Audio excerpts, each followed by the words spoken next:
This is going to be a short video, and it will be about the Mozart opera titled The Magic Flute. Mozart was an Austrian composer and musician for the noble classes during the Holy Roman Empire. The Magic Flute is among the most frequently performed of all operas. The Illuminati is confirmed in the opera and through other methods of music delivery to the public. I covered this in my video titled Night at the Opera, explaining the history of the opera being mythology-based, otherwise known as pantheism or worship of fallen angels, which is the religion of royalty. An example of this is that during the Enlightenment period, the hero of the opera was a high-pitched male castrato voice, which was produced by the castration of the male singer before puberty, which would prevent the larynx from being transformed. The castration and transgendered non-binary hero figure is also a common theme throughout satanic religions. You can see that historically in polytheism, and we covered that about the Scythians and other cultures, and obviously you can see it in current culture also. But looking at the Magic Flute composed by Mozart, who was a Freemason, I read an interesting part in Dr. Joy Pugh's book titled Beguiled Eden to Armageddon, Volume 2.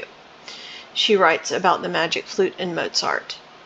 Quote, Mozart was one of the most gifted musicians and composers of all time, exposed the evil force Satan possesses in his opera of 1791 entitled The Magic Flute. It revealed openly to the public how satanic harmonic connections are ongoing between mankind and the spiritual realm. Mozart was immediately blackballed by his fellow secret society members of his day for betraying them by informing humanity how Satan's powers manifest all around us through harmonic waves.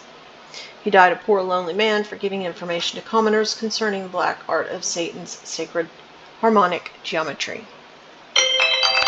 So let's look at the Magic Flute.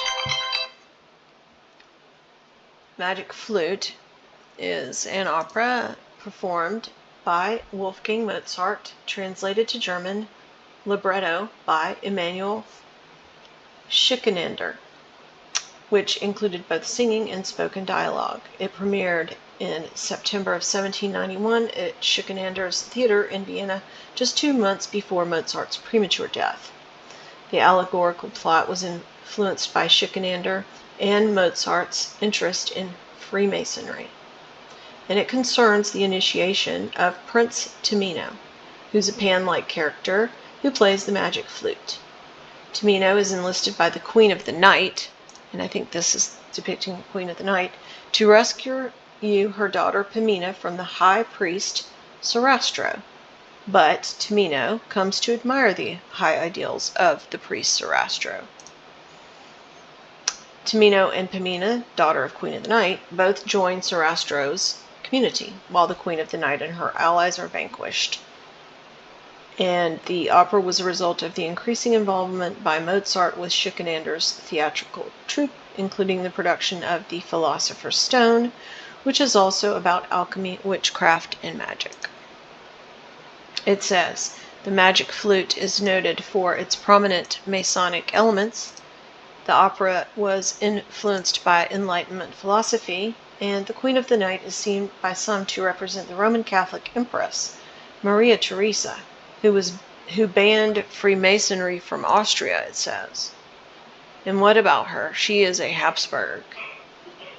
Maria Theresa was ruler of the Habsburg dominions from 1740 to 1780, and the only woman to hold the position in her own right. She was the sovereign of Austria, Hungary, Croatia, Bohemia, Transylvania, Austria, the Netherlands, Parma, Duchess of Lorraine, Duchess of Tuscany, and the Holy Roman Empress. But this magical ring lord, sacred grove, Scythian fairy tale type Nephilim themes from the opera are magic, Tamino, who plays the magic flute, a grove in front of a temple, a sacred garden, fairy symbolism. Here you have the jester Nephilim looking character, pyramids, the temple, the sun, Isis, and Osiris. And that's just to name a few. And again, it's still the most frequently performed opera. Thanks for listening.